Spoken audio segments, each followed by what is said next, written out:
Hello, everyone. Welcome back to another episode of What's My 100%. I'm excited because today I have my first guest on the show, and it's interesting because I've just been thinking so much about the people that I want to sit down and talk to. And I feel like the list is building every day. And when I decided to start the podcast, I knew that one of the people I wanted to talk to, and really in this case, have a little bit of a test run around having a guest on with someone who's like a really safe space for me, is my dear brother, Jeremiah Lotemo, who is so many things. He's a transformational coach. He does a lot of work with, men and masculinity and challenging what our narratives have been around masculinity and how it is evolving. But he's also just an incredible poet and, from my perspective, a mystic and the oldest soul. I remember when I first met Jeremiah, he just had his 30th birthday. And so it was probably like 3 or 4 years ago. And I was like, how old are you? Like, how?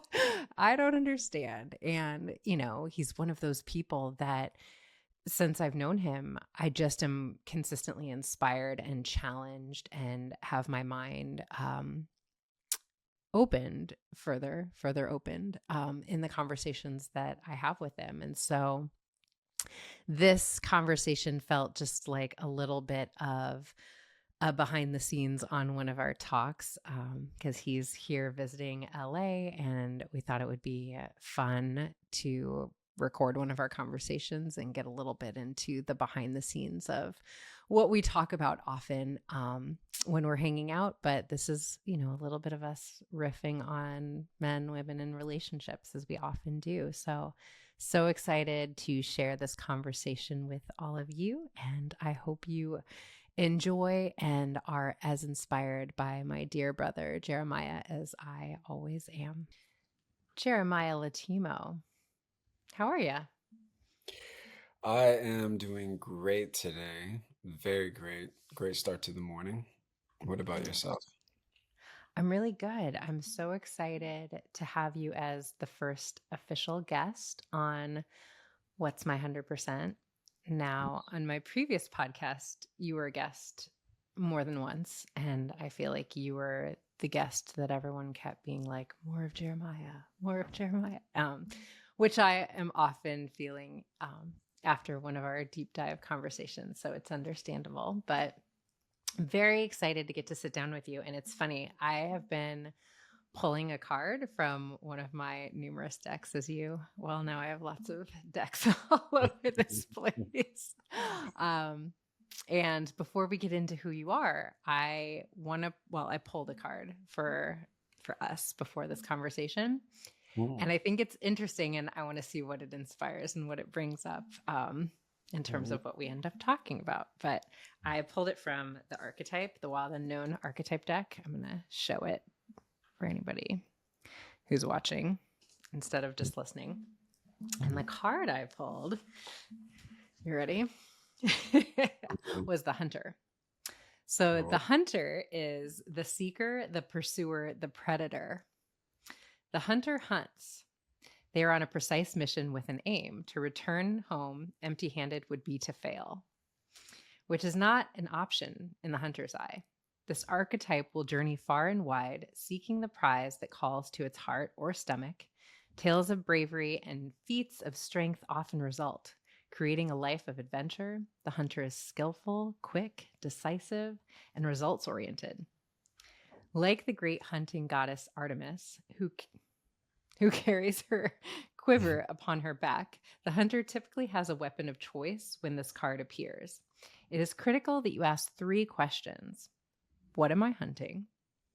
Why am I hunting? mm, Is the weapon I hold so tightly in my grip truly needed for the task at hand? So it has mm. some other elements of the hunter, but it's funny, when I first pulled it and I looked at it, I was like, oh, that feels so fitting for my dear friend Jeremiah for some reason. So I'm curious to hear in a moment what that brings up for you. But first, the Mm. question that I want to ask, that I think is going to be the intro question consistently, is What do you feel like is bringing a lot of life to your life right now? What is inspiring you, cultivating a sense of eros and life force? What's turning you on right now? What is turning me on right now? Ooh. Um, so this has been very recent for me to be turned on by this. Mm, Um, but it's really been just having a sense of real community. And for a long time, that wasn't something that turned me on. Like, I'm kind of a person that takes pride in being a lone wolf, being hyper independent. Thanks to my trauma and being parentified, I mm, love being able to handle things and get things done by myself and to just depend on myself, like rely on myself, right? And lately, I've been feeling like I have a real sense of community, like mm, people I can rely on, people I can turn to, people I can reach out for support, advice, uh, counsel, some kind of mentorship, or just to like kind of play and like laugh and joke and just let go for a little bit. And mm, that is new for me. That's new for me.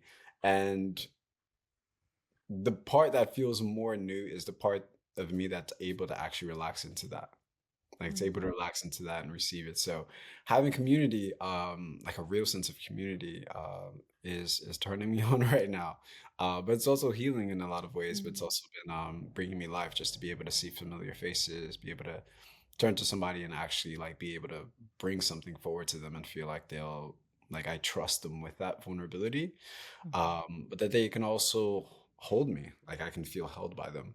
mm, Um, Feels new, but also feels really, really good to relax into right now in my life. So, um, that's it for me. Outside mm. of like really good food in Los Angeles, I'm in Los Angeles right now. The breakfast burrito we had definitely turned me on. I didn't go back. So yeah. Beautiful. And how do you know, or what is different? Like, why is it bringing you life now, where in the past it felt like something that you were resistant to? Hmm. I think it's bringing me life now because I feel I've built the capacity to like relax into that.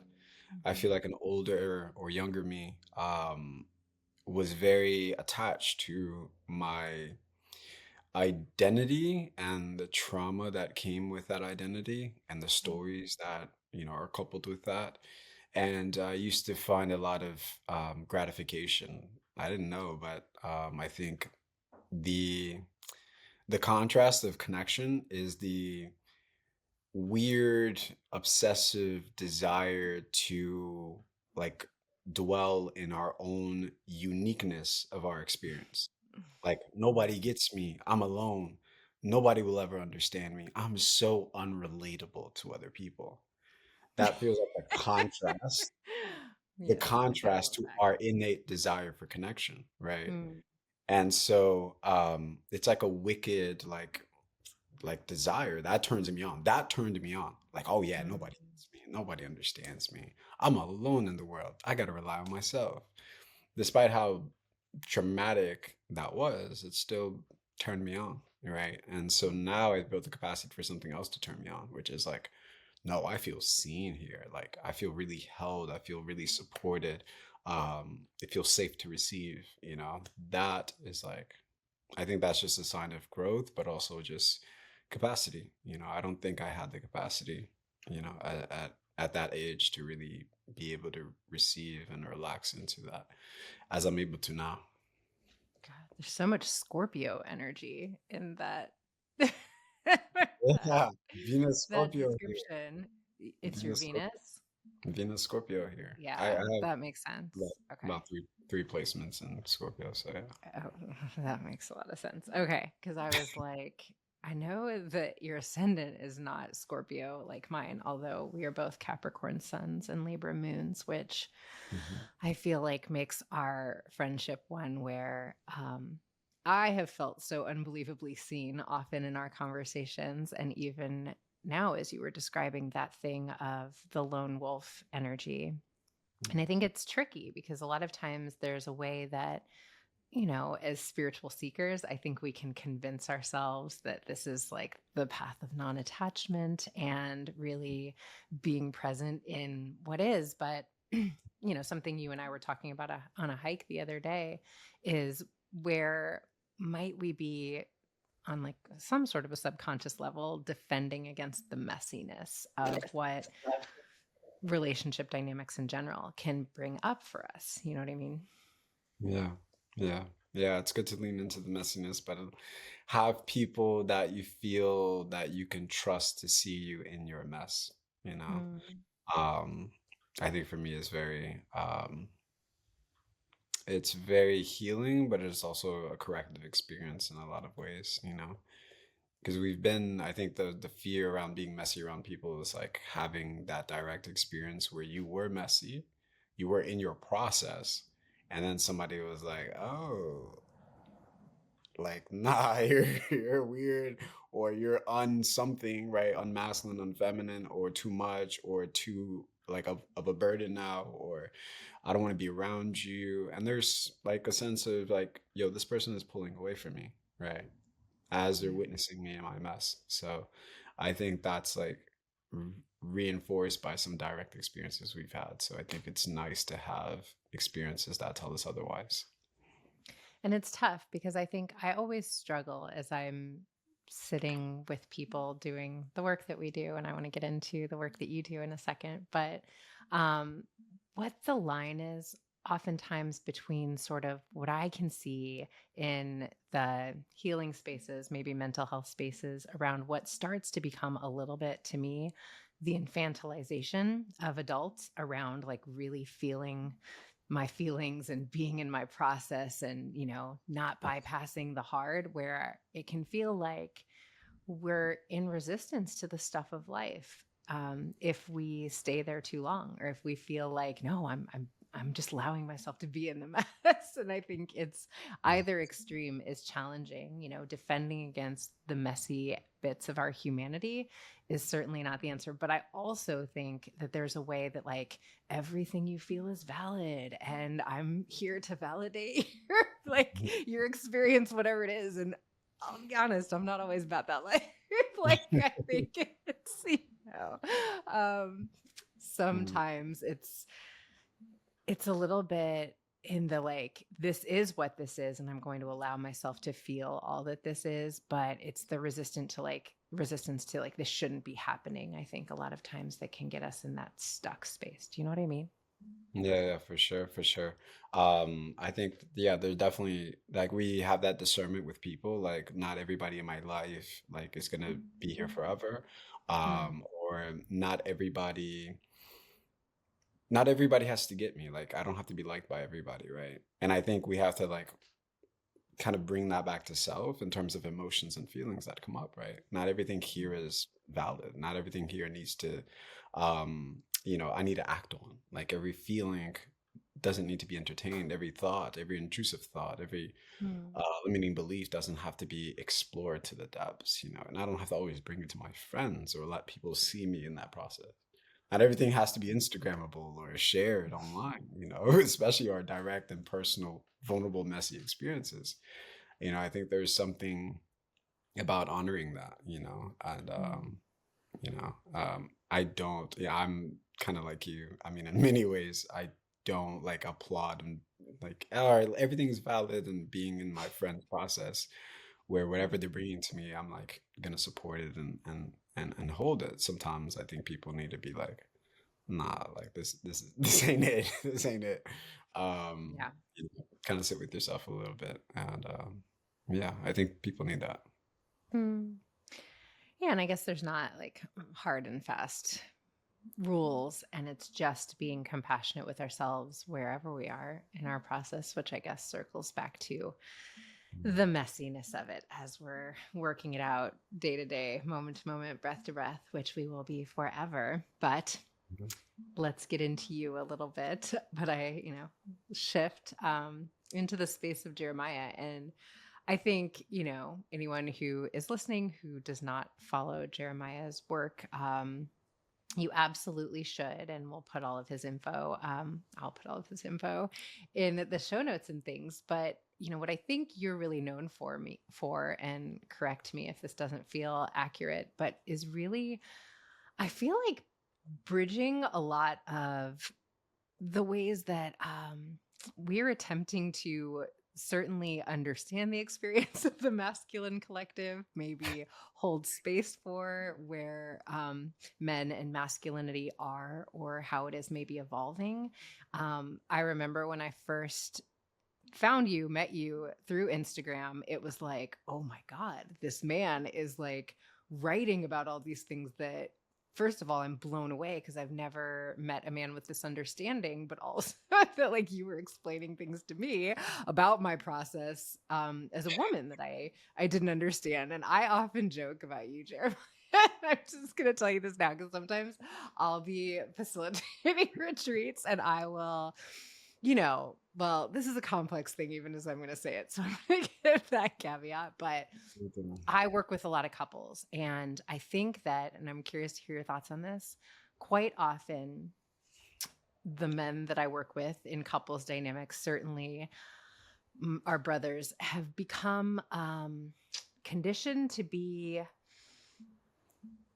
resistant sometimes to seeing aspects of their shadow, owning parts of themselves that aren't, maybe considered strong, have the answer, like maybe aren't like the parts of themselves that they're proud of. And in relationships, I have never met a woman in a heterosexual dynamic who wasn't not only like acutely aware of what those things were, and this can probably go either way, but I think maybe this is a generalization, but maybe the woman's more aware of it. But here's what I was going to say. I've never met a woman who didn't know the precise thing that she could say to her partner that would like pulverize him.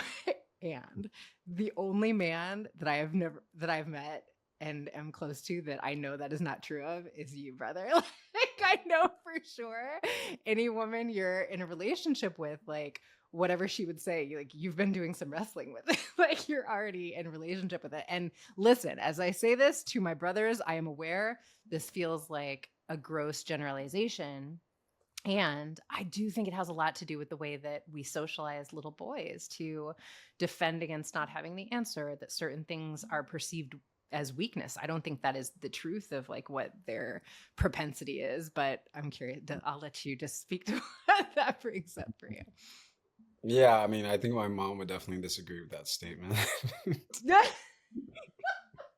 I feel like your mom and I need to we need to have dinner because everything you've told me about, I feel like she would tell me some things about myself that She I might don't know. text you and be like, hold my beer, Danae. My mom's usually the only woman that might, if there's anything, she'll find it. She knows how to tell you about yourself. But she'll find it. She'll find some blind spots. No, I've cleared as many buttons as I can, but she knows the secret buttons. But with that, I think there is something about just, I think Vanessa, like our mutual friend Vanessa Bennett, often says this. I think when it comes to like the inner work and like the deeper work, right? The self-healing stuff, men are usually the last at the table, right? Um, and I think that has a lot to play with how we're conditioned. And I think that building our emotional toolkit is really looked down upon. You think about a man building his emotional toolkit, that means one, he's feeling something, right? Which is already a no-no. Two, he needs help, right? I need help. I need support. I need, whether that's mentally, that's emotionally, or that is some kind of space I need to go to, right? Maybe I'm dealing with an addiction. I can imagine how many mental gymnastics a man that's dealing with an addiction, whether that's sex, whether that's substance abuse or alcohol, has to jump through to go to somebody and say, I need help. Like I can't do this on my own, right? And so there's all these hoops that men have to jump through to start to really take the time to build their emotional toolkit, right? How do I regulate my emotions? What am I feeling? How do I even articulate this to another person without just saying I'm fine or dumping everything that I'm feeling onto them, right? There's these extremes that most men kind of swing between. where we're completely nonchalant and detached, or we're just saying everything that we're feeling and thinking, right? Which is also overwhelming.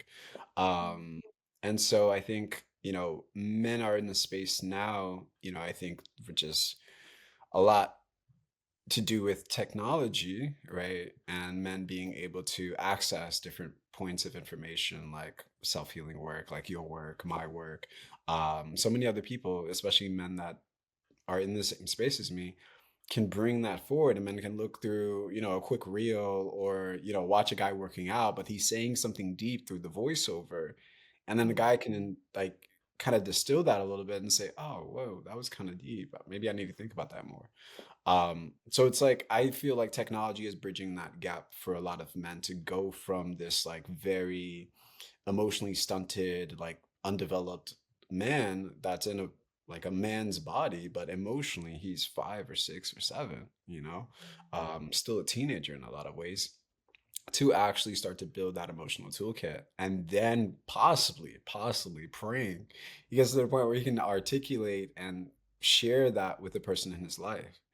And that could be his lover, but that could also just be his guy friends, people closest to him, family members, Um, but I think it does definitely start with looking at the conditioning, and I think men aren't set up for success in that way. They're set up for a different kind of success, which is like opportunity, status, leadership, the critical thinking and the problem solving, because that toolkit is encouraged, is applauded. Like, yeah, for sure, build that out. Like, develop this part of yourself. Like, pick up Rich Dad Poor Dad instead. Like, don't pick up like the holistic psychologist, like the inner workbook. Like, no, pick up Rich Dad Poor Dad. So it's like the man has to choose. It feels like he has to choose, right? And so for most men developing, they will always choose the former over the latter. So I think that creates a very, very huge burden on their feminine counterpart to carry the weight for a lifetime of, uh, just neglecting their emotional world, right? We can get into what that looks like, but I think it just us. I think now men are getting to a space. I mean, maybe women listening might be like, I don't, I don't see it happening. But I mean, I'm grateful to be able to sit with these men like every day, in groups, private containers. But I think there is steps being taken. It's gradual, like all integration, but it's happening. I think it's happening, and there's a lot of men I've recently met, friends of mine, brothers, mentors that are giving me hope. Restoring a bit of my own faith in men. Yeah, well, I mean, you certainly give me a lot of hope. And I think when we talk about the social media and these little nuggets of information that are supportive of our brothers being in that space of inquiry, you're certainly doing your part to inspire that. But there's something interesting in what you were saying. And I don't know, I'm in this place where I'm like challenging my sisters a little bit in the way that we're holding the narratives around where our brothers are. And listen, in the way that I even started this conversation, and I was saying it around, the way that men are socialized, not like men are inept, and that's truly not what I believe. But Mhm. I I believe there are ways that we're both, regardless of gender, like, both Mhm. genders are playing this game of sort of stunting one another's growth somehow. And what I mean when I say this, and this is something that like I remember you saying a while ago, this thing of like, women sort of being in this righteous narrative of like, I know everything. And like, I do think that sometimes there's a way that, and I'll speak for myself and not put it on women as a generalization, but that there are ways that men can sort of sense you don't have the emotional capacity to hold my emotional vulnerability. And so I'm not going to bring that to you because I don't feel safe. And so Mhm. there's a way that absolutely I watch women, certainly in partnerships, get into some parentified dynamics with their husbands, and I have to do everything for him because he's just, you Mhm. know, childlike, or he's another kid in the house, whatever the thing is. But at the same time, I do feel like there's a way that sometimes we as women have been irresponsible with male vulnerability in our lives, but also just this idea of like, I know everything. And if you attempt to bring me something that makes me uncomfortable to hear about myself, Mm, ooh, do I maybe punish you for it, you know? But I'm curious mm. what that brings up. Yeah, what it brings up is I think there's male vulnerability, but it's male vulnerability through the channel of male inadequacy. Mm-hmm. So the vulnerability is seen as inadequacy. There's this brief article that I read once, and it was about a woman confessing her own like struggle with witnessing her partner's inadequacy. And she was Mm-hmm. saying that they were in the kitchen together and he was attempting to fix something, but he really couldn't fix it. And she was looking at him with this like look, and she was narrating her internal like narrative at that moment. She was like, I was looking at him with disgust. It was literally disgust. Why can't he fix this? Why doesn't he know how to fix this? So I think there was an issue with the kitchen and something happened and she asked him to fix it, right? As you would expect a man to do, to know how to fix whatever that thing is. And he was struggling. And she shared in this very vulnerable post that that was the moment where she realized she did not have the capacity to hold his inadequacy. And in that moment, like we mentioned earlier, it's his process, right? It's messy. Maybe in that moment he doesn't figure it out, but she's there witnessing him, right? And maybe a couple moments later, he watches a couple YouTube videos, fixes it up, cleans it up, right? Gets it done. But it's the fact that he, in that moment, did not know how to do it immediately, didn't know how to fix it, didn't know where things went, right? And he was in that space of confusion, of, I don't know how to do this.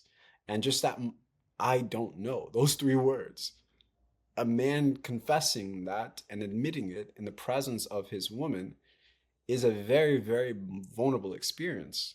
But for a lot of women, it translates as inadequacy.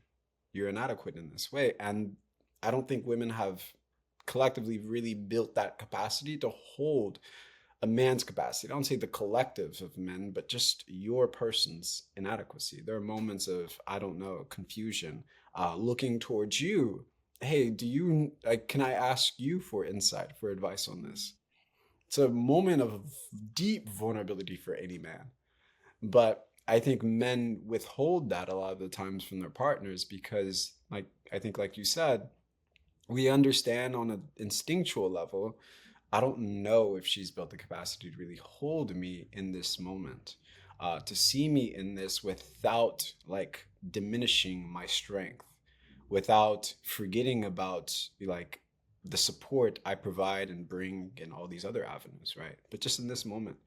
Um, and I think that is something a lot of men like are holding in the background of their mind. And I think that leads to a lot of withholding.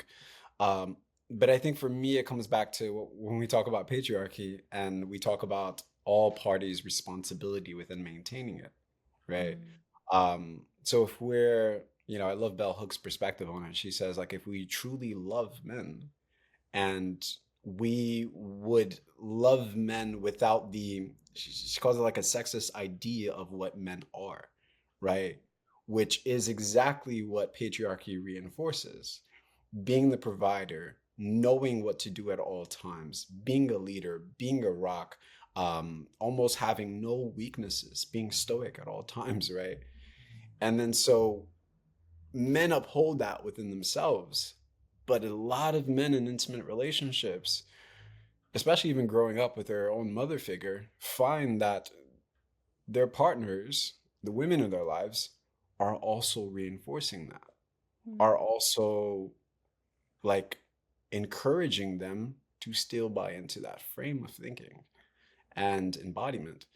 And so I don't, I think there's a deep responsibility, in recognizing our own roles, in maintaining, this patriarchal dominant structure that we all feel oppressed by and would love to dismantle. But I think it starts with how we relate to one another. And the thing that patriarchy doesn't make space for is male vulnerability and male inadequacy. It's seen as a weakness, something that men have to snuff out of themselves. But that's the very thing that disconnects them from their humanity. Like when I'm messy, when I'm in my process, I'm in deep touch with my humanity, right? And so, can I be witnessed in my humanity without feeling less of a man? That's my question to myself. But then that is also a question I have to ask my partner. Can you witness me in my humanity without seeing me as less of a man? And I think most women can logically say, yeah, of course. Of course, babe. I want you to be your soft in your soft era. I love that for you. Like I love that for you, Why you babe. have to go to your soft era? Like, You take no, it to some the women next are level. applauding men and be like, yeah, I want my man to be soft. I want him to experience a soft life as much as I want one, right? I want a soft life for him too, right? And these are great things to repost on Instagram and to share. And especially if you're single and you're looking to pull men into, wanting to be, interested in opening a connection with you, it's nice to say, but a lot of it is cerebral, right? How much of that can I actually embody in the moment where my man tells me, I don't know, I'm lost, I don't know how to get here? How much of that can we actually hold in that moment? It's so fascinating because, first of all, I think the idea of a soft era is so like, there's so much complexity in like, what does that mean? Because, Right, right. of course, like, I think that I want all men to experience and this is why and you and I talk about these dynamics, these energetics all the time. They're complex because they're not fixed states. And it's like we were talking about before, that thing of like, we want to be messy. We want to be in the fullest embodiment of our humanity. But then there comes a point where if I stay in the messiness and maybe my soft era, I am not, I think a core masculine energetic is mission driven and does not thrive without purpose. And I find there's a lot in, just like the relationship sphere that is like, I don't know. And again, none of these are like hard lines, but some of these things have gotten a little bit distorted. And here's something I feel curious to hear your thoughts about. I often say that I think we are a generation of women that were really told like you can do anything, get in there, figure out like how to take care of yourself, depend on yourself, all of these things. And boss babe era, all of those things that in some ways are beautiful. Mm. And what I think we were not taught was one, how to not need whoever our person is to be the exact same thing that we are, first of all. But also, I think there was no one really teaching the little boys sitting in the classroom next to us that, it was like a given that in a patriarchal structure, those things were just things that they already felt about themselves and that they didn't have to like work to like feel whole and embodied. But also, and this is the big one that I see come up a lot, how to stand beside a woman who is really in her power and not feel diminished by that.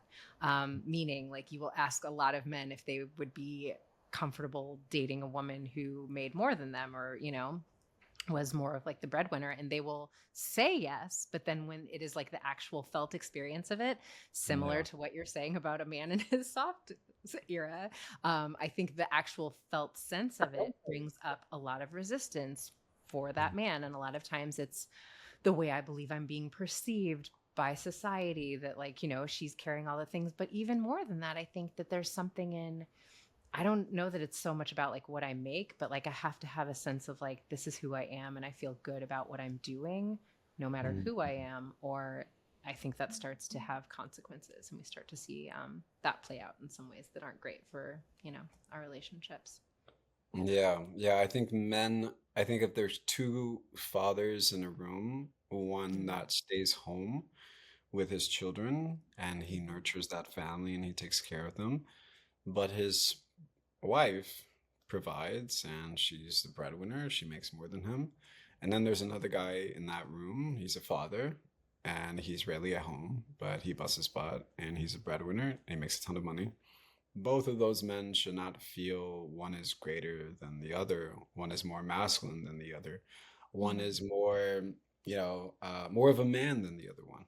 I think in a perfect world, in a perfect society, those men would feel both equally worthy, um, Mm. and both equally proud of what they've accomplished and what they're giving and providing to their families. But I don't think we're at that space. I don't think we're at that Mm. space yet. But I think there's a lot of room, because we have to then reimagine masculinity then, right? Because if a man is staying at home, providing, being present for his children and nurturing them, I mean, that's masculine as shit in my world, right? Absolutely. But there's so many of these traits that are associated with what men should be versus what women should be. And Mm. I think when you pull that card, the hunter, I thought of the masculine principle, the Mhm. masculine principle of life. And, the last question you asked, the third one was, what are you holding on to that you need to let go of? I think, right? Mhm. Um, and I think the evolution of the hunter represented as like the masculine principle of life. Um, there are things that we're at a stage at where we have to let go of. I think when you cling on to something so long that it's like a blade. Like I'm holding that blade really tightly and I don't realize it's actually cutting into my skin, right? I'm actually Mhm. bleeding because of how hard and how tight I'm holding on to this thing. So I think there needs to be space for men to really reimagine masculinity. And I think in that same breath, in that same process, we can also have the possibility of reimagining femininity, right?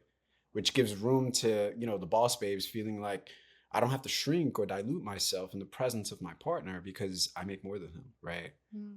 Like as I reimagine myself and my relationship to masculine like energy and traits and attributes, I also do the same for my counterpart, right? They have to happen in the same breath, right? I can't reimagine my relationship to myself without reimagining my relationship to you. So that's why I feel like men really need to dive into archetypes, masculine archetypes that are not confined to the king, the warrior, the magician, or the lover. Now, I Mm. love these archetypes, but in my in my research and what I've explored, there's like a very vast realm of different masculine archetypes. There's the green man, which is like an archetype that represents a man that's deeply connected to the earth. He's Mm. a steward of the land. He's a protector of the earth. And so they call him the green man. And there's the blue man archetype, which is he's a protector of the sea, protector of the rivers, protector of the waters. And that is his duty, right? So you see men, and I've been in Hawaii and I see these blue man archetypes embodied through these men.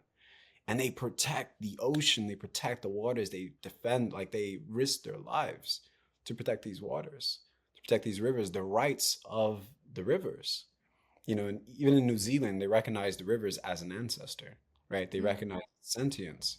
But that's like, and there's a whole list. There's grandfather sky, like these are all connected to certain communities and indigenous communities that understand that there's an expansive world of masculine archetypes that I can connect to, that I can channel, that don't confine me to I need to build an empire in this lifetime to be worthy of respect from my peers, from my community, from my family, or from my counterpart. There's more that I can do here.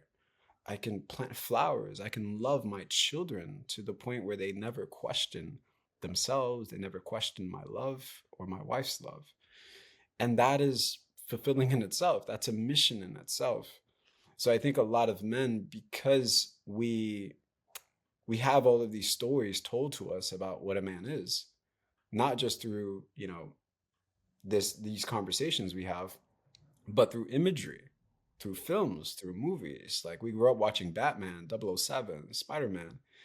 They always sacrifice love for the mission. They always like push themselves beyond their limits. They don't live ordinary lives, right? They always strive for this world that feels almost unreal, right? And so that doesn't create space for a young boy growing up watching this to connect to his actual purpose in this lifetime, which could be you are a farmer.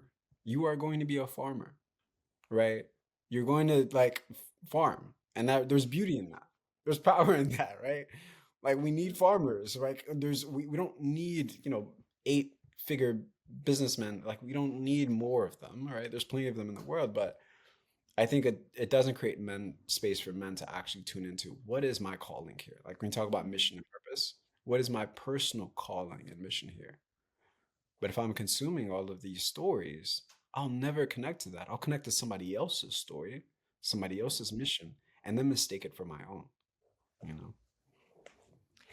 So beautiful, Jared. I was thinking as you were talking how often I talk about the rise of the feminine principle, but I think there's a way that what we're seeing, I believe, shifting collectively is that there's also a rise of coming into balance with like an authentic form of the masculine principle and masculinity. And I think it's fascinating how, if we look at the way that we've held the feminine with contempt for centuries, it's this thing of like whatever we are resistant to integrating becomes the thing that's sort of driving our lives. And there's so much about what you're describing that is actually like a wounded feminine,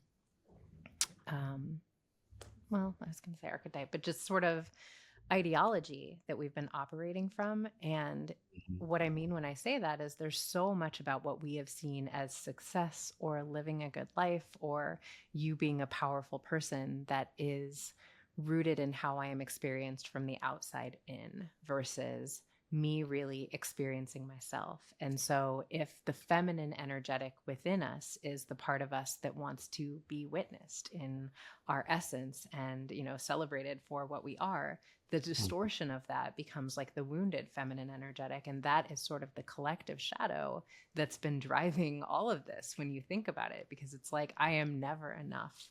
I can't tell you how many people I work with that have achieved so much. And it's just like, when will it be enough for you to be able to spend time with your kids and take a pause? Like, what's the dollar amount where you have finally Mhm. achieved something that allows you to exhale and be present in your life?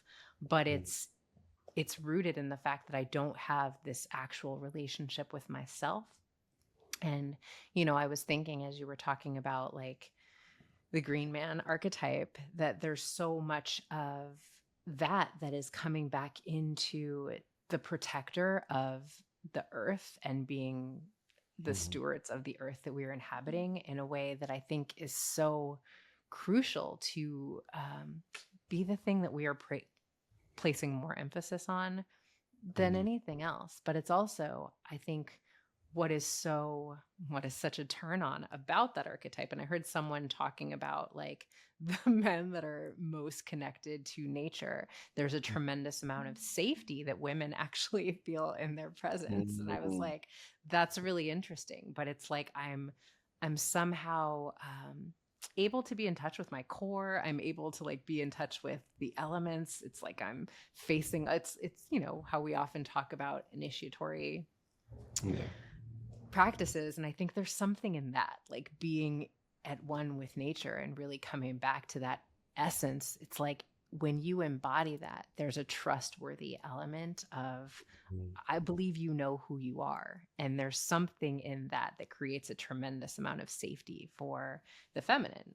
Because if you're always using the outside to sort of gauge who you're going to be, then that's some Mhm. pretty shaky ground for me to put my faith in when it comes to our dynamic. Yeah, yeah. I'm very, very shaky ground. You're not certain in yourself. You're not certain in yourself, so I cannot be certain in you, you know? Mm. And I think certainty in myself starts with self-trust, right? Like I trust myself. I trust myself with, my mission. I trust myself with my inner child. I trust myself with the responsibilities that I'm taking on. And I think when a man really embodies that self-trust, you're more likely to also trust him.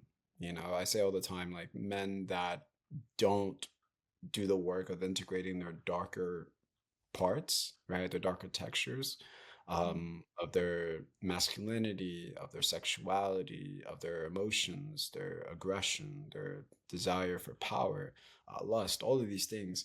If I don't do the work of integrating that, if I avoid it, if I don't befriend or make love to my darkness, it's a sign that I don't trust myself, right? Mm. So if I don't trust myself, then how can my partner trust me? I think there's a powerful, powerful magnetism to people that trust themselves, right? Mhm. That lead through, like, move through life with a certain certainty and a certain confidence in who they are and what they're here to do, despite what that looks like to other people, right? There's a certain magnetism to them that people are drawn to that leads them to end up becoming leaders in some way, because it's a certain courage it takes to really not only be certain in yourself, but to move through life in that way, you know? Mm. And I think people are drawn to that because we're inspired by it. So I think in relationships, it's very important for men to, like, be certain, like, in what you are, who you are, what you feel like you're here to create or build, but also what you feel like you bring to the table, you know? I don't think I say women don't reward uncertainty. They don't reward hesitation. Mm. And men, they don't, you know? Yeah. It's interesting because I facilitate a lot of groups and retreats that tend to be female heavy, as I know you do too, because I Yeah. feel like we're like brothers. Come on, it's free, and it still ends up often being all women. um, and that's, I think circling back to what you were saying before about just that fear of like what will come up when I step into that space of allowing my messiness, my vulnerability to come Mm. up. But what women say to me a lot are like two things. Because I will say something along the lines of like, I think for women, it's really our responsibility to not be victimized by whatever we believe have been the patriarchal structures, Mm. the things that are happening in relationships that have been harmful. It's like, how do we sort of use that as information to create a sense of discernment about what are my qualifiers and my non-starters moving forward? Um, and also to like take a step back, right? And if I'm already in a relationship with a man, but the reason I'm asking you about this is that a lot of times women who are in relationships currently will say, well, then like, how do I help my husband get into that space that you're talking about, Danae? And I'm like, you don't. He's a Mm. grown man. And I think that's I guess if I'm a woman listening to you and that's my reality, what would you suggest you do if that's like your partner's dynamic and you don't experience that sense of confidence that you're talking about, and you feel like it's just really not inspiring to me, that I feel like you don't have that sense of self? Like, what does a woman do with that? And what is the role of like being supportive of someone you love, but also feeling like there's a lot about the way that I don't see you moving confidently as a self, that's tough for me to be in relationship Mm. Yeah, I get this question a lot. with? I know you do. A lot in the DMs and private Mm. sessions. And the first thing I usually start with is like, what is the fear that comes up when you Mm. really allow your partner to be himself? And you realize that you are not responsible for directing his journey, that you have to step back. You Mm. have to stop over functioning in his life. Like, what fear comes up when you decide to stop over functioning in his life, to stop micromanaging his healing work? What fear comes up? Mm. Uh, I don't know. Maybe I chose the wrong person. Yeah, exactly. That's it. Maybe I chose the wrong person. Maybe this isn't the relationship for me. Maybe I'm settling here. That's it. That's what you're avoiding by trying to direct him to be something else. Oof. Because hopefully, by the person he becomes, you'll be happy with your decision. Mm. You'll be happy with your decision. Like, oh, now I can relax into this relationship. You're finally who I wanted you to become. You're finally who I glimpsed in the moment when I first met you. Because I wasn't drawn to you, I was drawn to the shadow of who you could be if I just move you here, if I just tweak this about you, if I just get you to start, listening to this podcast or doing this or signing up for therapy, right? So what was I actually fantasizing about? I wasn't fantasizing about him. I was fantasizing about my ideals of what a man should be for me. So it's very unfortunate because I don't only rob him of actually connecting to who I really am, I rob myself of connection because I'm not meeting him. I'm not meeting him. Krishnamurti describes this like relationship with nature that we have. And he says, when you look at a tree and you say, oh, that's a tree, he's like, you're not interacting with the tree. You're interacting with your idea of what a tree is. Because then you go down the list of what a tree represents. Oh, it's a maple tree, or it's this big and it's 3,000 years old. He's like, the tree is not that. It's beyond your descriptions. It's like what Alan Watts says is that the menu is not the food, right? I'm looking through the menu, it's not the food. So it's like in relationships, your ideals, your checklist, your box that you're trying to get this person to meet and check off is not the person. You're not interacting with them. You never were. You were just interacting with your own ideas because that's safer than to meet the actual person. Because what happens when we actually meet the person, right? What happens when we actually meet the person sitting in front of us? We might not like who we see, right? We might recognize, oh, this is like a renovation project. This is a renovation project. Oh my God, I'm signing up for another renovation project. So I think that level of self-inquiry and self-assessment is important. It's like the first step because anything that isn't coming from that, like, let me check myself, is going to be distorted. It's going to be distorted. Anything I do from the point of avoiding that fear that we talked about is going to be distorted, right? I can't trust the actions that come from me avoiding a certain fear, a certain realization, a harsh truth about what the reality of this relationship actually is. It's a mother-son dynamic. It's a renovation project. Maybe I chose poorly. Maybe I ignored red flags because I, was hooked on the promise of what he said he could be, what he said he could do for me. Or maybe this is just my own shit.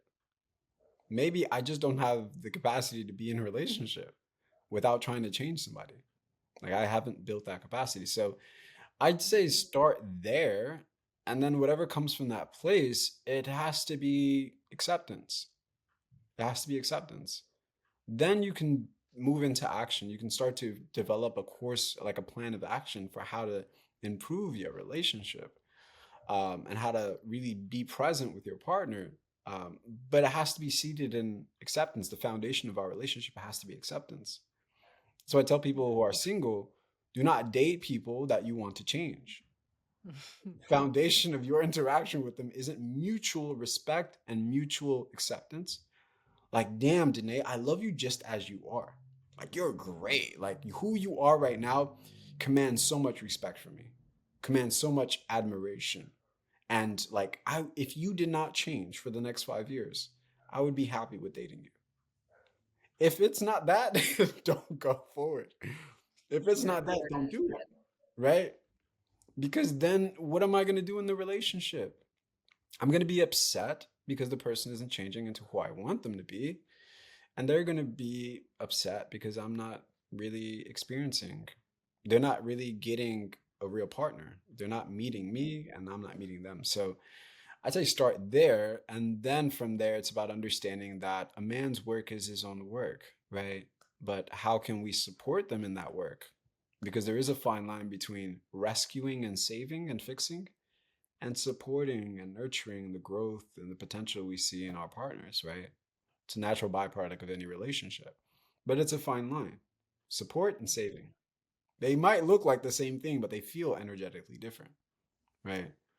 So how do we support our man in his evolution? And I think a lot of that is sometimes you do need to step back. It depends on where you're at. If you're an overfunctioning woman that likes to fix men and use that to hide from your own shit, then your work is to step back, lean back a little Yeah. bit, do less, not do more. Encourage him to sign up for a men's group. Remind him of his strength. Encourage what you love and see in him that you adore. Tell him about the things that you appreciate in him rather than the things you want to see change or want to see him stop doing, you know? Um, those things go a long way, but it really starts with what I mentioned earlier, the self-inquiry, the acceptance piece. And maybe from that acceptance, you decide that this is not the relationship for me, right? Or you decide, wow, I really want to nurture this. I really want to show up differently for this relationship. And then it's deciding, like, am I a person that does more, tries harder in relationships? Or am I a person that rarely puts in effort? That's going to determine how you interact with the person going forward. Yeah, I think the most important thing to always come back to and understand is that you are never separate from the dance between the two of you. There's a reason that there's a synergy and that it worked at a Right, point in right. time. If it did, even if it's feeling like it doesn't anymore, there's an ownership I have to take, right? So if I was taking the role of the mother, the fixer, the I see who you need to be, I really need to do my own inventory around the why. Like, we don't do anything without a payoff for us. And normally, Right, the payoff in right. mothering is I like the way it feels to be needed, right? But just Mhm. like your child, if I am cultivating a maternal energy, someone is meant to outgrow that at a certain point. That is Right, developmentally right, appropriate, right? So, right. that's not a partnership that is going to be satiating to our soul in the long run. And I heard something yesterday that was so good. If you're not sure if you're like, the mothering versus the support energy, because we do want to be supportive of our partners. And she was saying, she was saying, someone being supportive asks if you would like a glass of water. Mother says, you need to drink some water. Drink some water now. Did you drink the water? You're going to be dehydrated. And I was like, that's so spot on because Very spot on. basically, Very spot on. a mother doesn't believe in your ability to take care of yourself, basically, which is Mm, very different than nurturing you and yeah, believing in who you are, but wanting to be that support system in your life. yeah, yeah. Very, very, very different. Yeah, I think most men grow up with that type of mother figure already, so it's very easy for them to play into that kind of dynamic as well. And I think this is where, like you said, there's that synergy, and because of that synergy, like that, yeah, that dysfunction, the synergy between our dysfunctions, right? Right. There's also the possibility of the healing because when Mm, you're not playing that role for me, I have to confront what that brings up for me, right? Oh my God, I mom was always this for me.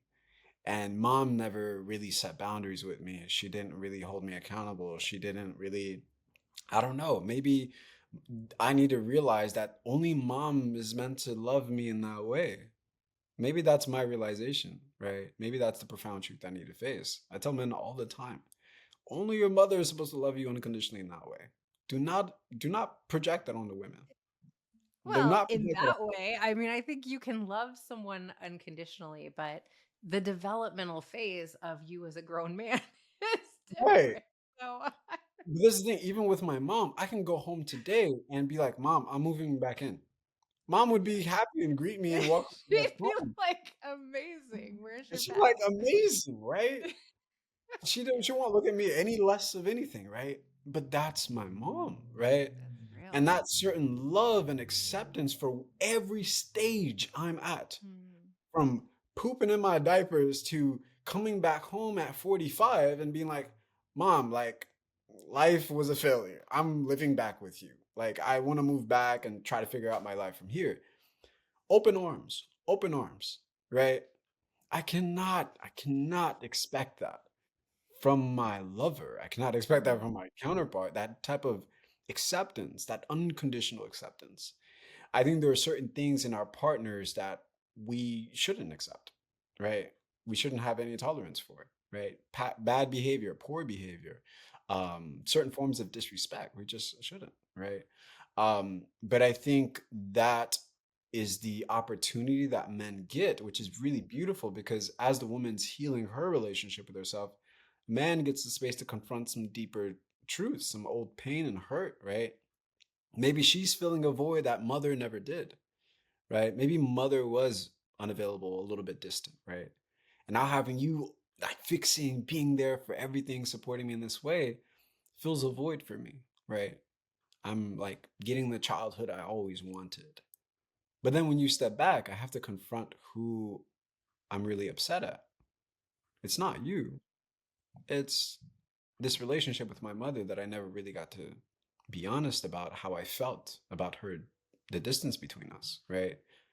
So it's like this beautiful synergy and this like opening for some real deep healing when we stop over functioning in the lives of the people that we care about, you know, they get a chance to do their work, you know. Yeah.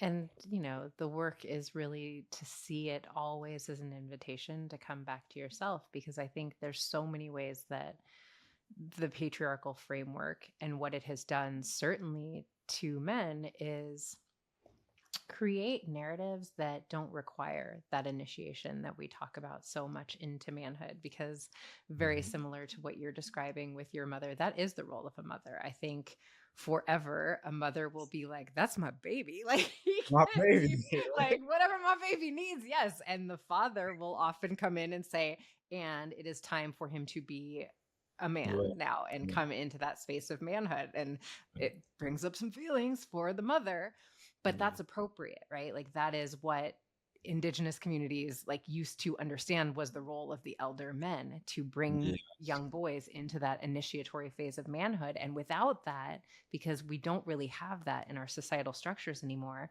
Mhm. the woman often becomes that maternal energy taking over, and I'm constantly pouring into you and I'm constantly making sure that you're good. And Mhm. one, I think that maternal energy is actually, it starts to feel masculine, it starts to feel containing, and I have to protect you from yourself because you're not capable.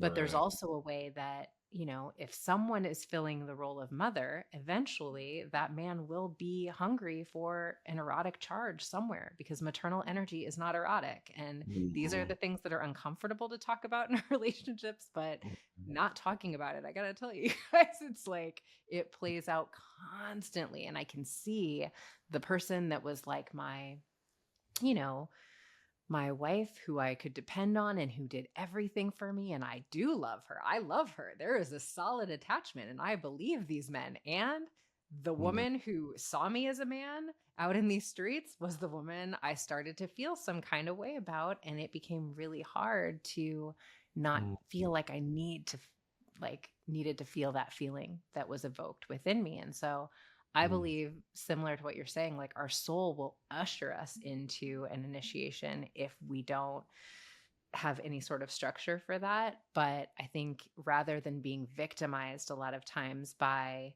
whoever this other person is being, can we say, what was the thing that my soul was attempting to get me to wake up to about this dynamic that was maybe a little bit not serving us in our growth, you know? Yeah, yeah, and I think there's plenty of space to realize that in partnership, like in the midst of it. And I think a lot of like I'll speak from my own experience, like those realizations often dawn at the ending and the crumbling of a Mhm. relationship. You know, I realize my dynamic, my part in the dynamic or my part in the mess of the relationship. But I think it's really powerful when you can go through that understanding and the realization in that space of repairing relationship to self and other Mm. in the midst of the relationship, you know, with the person beside you. You know, I think that is very healing, and I think a lot of people want that. But it starts with some real uncomfortable conversations, you know, Mm. hard conversations. So yeah.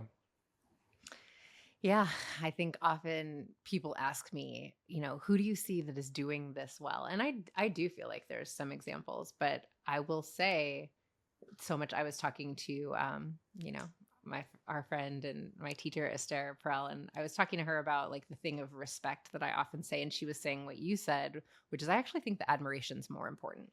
And if you don't admire your partner, I think it's really tough for it to be something that has longevity or like where you're continuing to thrive. And Mm, so I think that's really important. And I love that you sort of brought it back to what are we attempting when we're fixing our partner, when we're, dragging them to the couples therapy? What are we avoiding looking at within ourselves? And maybe like what we weren't honest with ourselves about from the beginning, about like what we mm, didn't actually feel that now like is coming up for a reckoning a little bit, right? But it's just a mm. completely different framework of like what the purpose of relating to one another is, which is this is like your divine assignment. Like you're meant to understand aspects about yourself through this dynamic, not fix someone else, you know? Yeah, I think I don't blame it, but I think a lot of it has to do with like just this over hyper masculine culture that we exist in, Mm, that leads us to relate in that way to ourselves, and I think it mm, leads us to inevitably relate that way to other people. If you have an inadequacy or you have a moment where you're messy or you're vulnerable, in my mind it clicks that I need to fix this. I need to fix this. I need to rush to change whatever is happening here. But in truth, most people operate mostly in the masculine expression or masculine channel of healing and self work. The mm, masculine channel of healing and self work looks like setting goals, accomplishing things, reaching new milestones, fixing, like developing yourself, right? Pushing yourself beyond your limits at times, right? That is the masculine channel of self development. And then the feminine channel of self development is acceptance, is the empathy, is the embodiment of like unconditional acceptance towards ourselves, deep sense of compassion, honoring the process, right? Being in the process rather than focusing on the destination. That is the feminine channel of healing and self development. Now, when you think about 2025 and what everyone started doing was I'm setting new goals. I need to reach new milestones. I need to, again, it's like, what are the things that you this year are going to finally accept about yourself? oof, What is the process that you're in that you need to actually be more involved in? How can you stop fixating on the destination, right? Where in life are you rushing yourself and not trusting the timing of things? Who asked those questions at the beginning of a new year, right? I think about my new goals. I mean, I'm a part of the culture, right? I set a bunch of new yeah. goals 2025. I, I wrote a bunch of big bold things. I'm like, oh yeah, I'm knocking this out this year for sure, right? But I'll be honest, I wasn't thinking about what parts of Jeremiah am I finally going to come to accept this year, right? Where am I going to slow down a little bit more in my life? Where am I going to give myself permission to rest and maybe do less, right? I don't think that way. So because we live in a hyper masculine culture, it encourages and it glorifies the consumption, the accumulation of goals, success, milestones, trophies. And so because we're like immersed in that, we're engulfed in it, we can't help but to relate to ourselves in that way. But when we see other people that we're relating to, it's inevitable that we'll project that same process onto them. I see your inadequacies. I see the things that you're growing in. I don't feel acceptance. I feel an urge to fix. You share a very emotional, vulnerable thing with me, and it's very, very hard for me not to try to troubleshoot right now, to problem solve, to tell you how to fix the thing. Or have you thought about this? Very, very difficult. And I think the culture we exist in does not create the space for us to nurture these feminine attributes when we need them most with ourselves and with other people, to hold them in the process, to really support them and nurture them in their growth without feeling that masculine drive to, I need to protect you from something. I need to fix what's happening here. Oh, you're feeling grief. Let's take that away. And the culture nurtures that. Like you think about all these things that people have to medicate, like to, fix grief, to protect themselves from their fear of death. It's the same thing. We're engulfed in it. So it's hard to break out of it. Um, but I think that's where our work is. That's how we, I think, change. Like we become the change we want to see in the world. And what I want to see in the world is more of those spaces created for people to just be in their process, but to, find that acceptance. So yeah. Yeah, well, I feel like life is really supporting us in that process, in that I think for so many, whatever the goals or the outlook of what 2025 was going to be has been already really disrupted in some pretty profound ways, and ways that were like, you know, we make plans and the universe laughs. And that I think there's so much in when we're in the most acceptance and surrender, the things that feel really good just flow. I am feeling so much of that lately, like that there's just like a calm confidence in it's all happening. Like it's all, I don't know. And I think that's maybe like how much the last few years have been shaking up our perspectives, and that like how's that control working for you? Right? Like it's just it's not, we don't get to do that anymore. Yeah. All right, well, I feel like I'm gonna just have to have you on often to talk about random topics, but um well, let me say this first. So I want to ask you for a nugget of wisdom that you feel like has served you well, whether it's a mantra or someone's advice or something that you could sort of pay forward to whoever's listening, something that's been really useful for you on your path up to this point. Oh, damn. So many nuggets. What's coming to mind like immediately? It's something that I repeated to myself um a couple of days ago, and it really grounded me and centered me. Um and it's more of like a spiritual maxim. A lot of enlightened beings or gurus often repeat this to their disciples or followers or initiates. And it's that you are not the doer. You are not the doer. God is the doer. You are not the doer. And for me, it means a lot to be reminded of that, because it comes back to what you said as well, is this anxiety and this temptation to control my reality, to control things, to control people, to even think, right? To delude myself into thinking that I am the one in control. And God will always remind me of who's actually in control. The universe will always take the time to give me opportunities to remind myself who's actually in control, and to find a way to relax into that, but to surrender to it fully. So it's very freeing, right? It liberates me from the pressure of trying to take control of my life, trying to make sure everything happens precisely and exactly as I want it to. And it helps me detach from the details. That's what I want freedom from: the details of the timing, the details of the person, what they need to look like, what they need to be, even the details of what I project onto myself, of how I have to be and how I have to move. It's very freeing from that. And it helps me relax and surrender into this beautiful balance of surrender and intentionality, right? Because when I give up control, it doesn't mean I'm not intentional about my life. Doesn't mean I still don't plan things that I want to happen, people I want to meet, experiences that I want to have. I still set those intentions.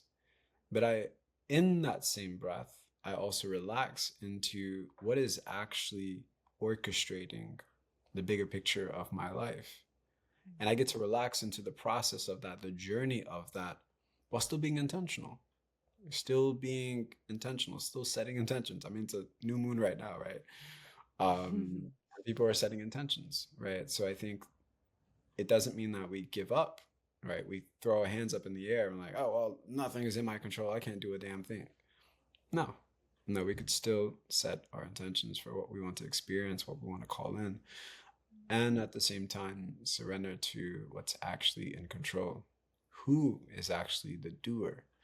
Um, So that for me has freed me in a lot of ways. It's also freed me in relationships because as a fixer, as a former fixer, I leave relationships feeling like, look at all the things I did for them. Look at all the change I created in their life. Look at all the things that are now possible in their realizations, their reflections, even their music taste. I think it's me. I think it's me that did it. It's arrogance, it's delusion, but it's the thing that I'm actually grieving because I can't see the full picture. That's why I'm upset. I can't see the whole picture. I can't see the full truth because I can't hold it yet. But the truth is, I didn't do anything. I didn't do anything. There's a God at play that's orchestrating their life experiences, and for some reason, I was an instrument just as much as they were for things that they needed to realize and see, just as I am right now. All of that emerging from this one maxim: you are not the doer, God is. So that is for me something that saved my life in many ways. And I'll leave it there. So beautifully said. And, it's like you are not the doer, you are being done. Ooh, yes. And it's beautiful because I think, as I felt a little resistance, I'm like, no, they are changed by knowing you, Jeremiah. You are like, and that, and then you said you are an instrument, right? Because I believe that that's true. I believe that Source is using you as that instrument to shape someone through the alchemical shifts that occur in this collision. But absolutely, I know that I have been forever changed by knowing you and the man and human that you are. And yeah, not gonna let you minimize that. No way. Sorry. And I'm so grateful and just love you so much. You are truly one of the most sacred friends I've ever had. And it's just such an honor to know you because I believe you are carving out such a clear path and model for what is possible for our brothers and my little boy to be. And it's just, it's really beautiful. So thank you for the way you show up for this life, Jeremiah, truly. No, you're so welcome, and I love you so much. And maybe Cairo will be listening to this 10 years from now. Shout out to Cairo. He'll love that erotic charge part. My little homie. But yeah, this is great. Happy to come back anytime. Thank you.